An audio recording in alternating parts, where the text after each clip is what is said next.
Well, happy Hanukkah. Got your candles?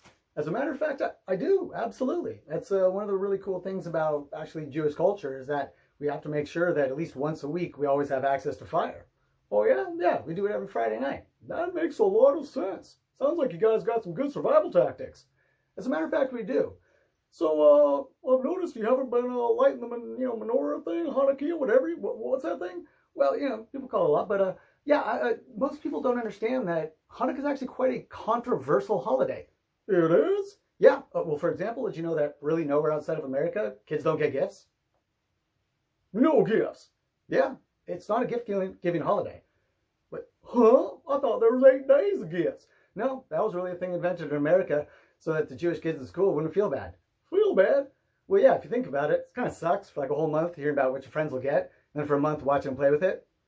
So in America, they invented the whole gift thing? Yeah. Is it a high holiday? Well, Jews are known for getting high, but it's not a high holiday. It's actually quite a lower one. And this is why. What do you mean? Is this a whole controversial thing? Yeah, it's actually quite bloody and quite bad. And the whole candle thing is really more of what they call propaganda to cover up an awful civil war. Civil war? What was the main issue? Well, at that time, what time? Around 167, 165 BC. This is also extremely important because this will later play into how we come into a Christ-like character. Really? Yeah, in like 200 years or so. Interesting. So hold on, what was the main issue? Well, really what happened was after Alexander the Great conquered the whole area, he left a whole bunch of Greeks in charge. They were in charge of local armies, but they were still in charge. And they would do things that a lot of Jewish cultures didn't like sacrificing pigs. I heard this rumor they stored pigs in one of the temples. Again, that's more propaganda, because if you have a place where you can store anything like a temple, you store your soldiers there. You don't store pigs. You store those outside in pens. Okay, that makes sense. But the thing was, there was this guy, Judas Maccabeus, and he didn't like it when one of the Jews went forward and sacrificed a pig. What'd he do? Well, he brutally murdered everybody there. Damn! Yeah. So why was he pissed? Well, the thing is, even though the Jewish culture, you're supposed to adapt and learn about all the ones around you, speak their languages, respect them, you're always supposed to say inherently Jewish. Well, like, what do you mean? Well, for example, my branch, I'm one of the tribes, we believe that God is a verb, not a noun. So you can't have control over anything or dominion and doesn't elect anybody. And a lot of power structures don't like that, like the Greeks. Okay, so basically, there was a whole problem with a bunch of Jews wanting to become Hellenized. Well, wait, did they stop circumcision? Yeah, that was one of the other things, because they were like, nah, why do we need to? Oh, okay. So they don't like them people all worshiping all these different Greek gods. So they just what? Well, they went on a massacre of tons of other Jews and forced circumcisions.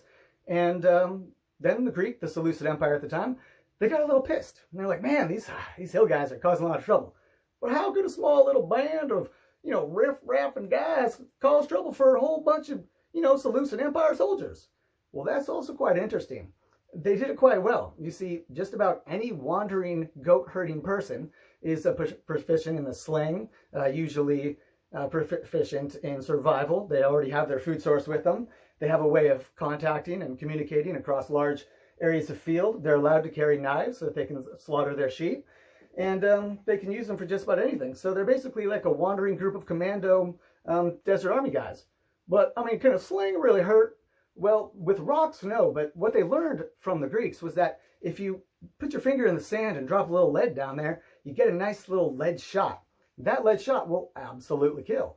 Bam! So basically, it's really about don't be Greek. Or no, you can be Greek, just don't worship your gods and stay who you are. And a bunch of pretty extremist Jews went on a killing rampage.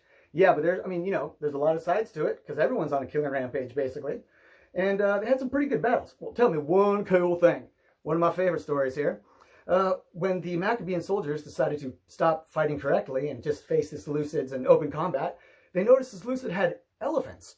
War elephants! Yeah, that was the thing Alexander had picked up. And that elephant was slaughtering a whole bunch of the Maccabees. Well, what happened? Well, one of the brothers of one of the largest generals, he decided to just charge the battlefield, kill that elephant single-handedly by gutting it after cutting through all of its guards. Well, then what happened? Well, the elephant fell on him. Crushed him? Yeah. Badass way to go, but really it's animal cruelty if you think about it. Yeah, this is a pretty bad story. Yeah, most people don't know this. They just think of this whole light thing. So what was the miracle of the lights? Just a later invented propaganda. But the whole thing about the 8 days is important. How is that important? Well, you see, the whole 7 days of, creation and everything, it's supposed to be a week so that you keep track of time. That's why we do the whole lighting the candle on the 7th day and looking into it and then looking away and then looking back at the new week. Oh, so it helps you keep track of time? Yeah. So what's with the 8th day? Well, that's the next week. That means you start again. So if we have that next day, we know the future is always there and we could keep a bit of our culture. Well, that's not at all what I heard. I mean, this is a whole bunch of information. Yeah, I want to learn more about this. I hope you all do too. I hope you enjoyed this. Superfly Squirrel here, T-Rex. I hope you had a good time.